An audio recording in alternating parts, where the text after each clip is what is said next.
Ние сме ученици от село Христо Ботев, град Камено. Градът ни е разположен на брега на Айтоска река, която се влива в западната част на Бургаското езеро. То, заедно с други 3 бургаски езера, заради своята уникалност и богатство на видове птици, се определят като орнитологично важни места. Градът ни се намира на 25 км от красивия Бургаски залив.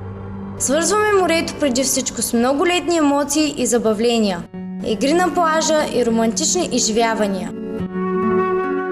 Наслаждаваме се на това богатство, с което природата ни е дарила, но ценим ли го достатъчно, за да му се наслаждават и след нас?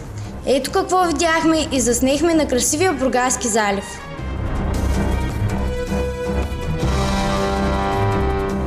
Картината на бургаските езера беше същата.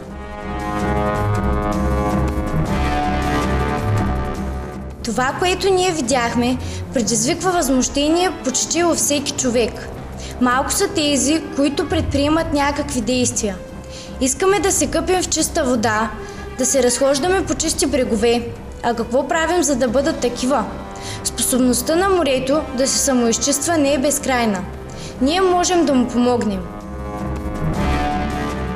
Нашия принос в опазването на морето е малък, но вярваме, че малките действия водят до големи резултати.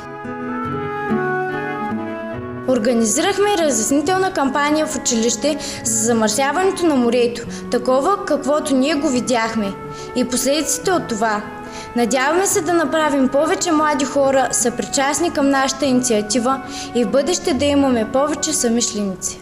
Морето е безценно богатство, което човекът унищожава. Нека спрем това.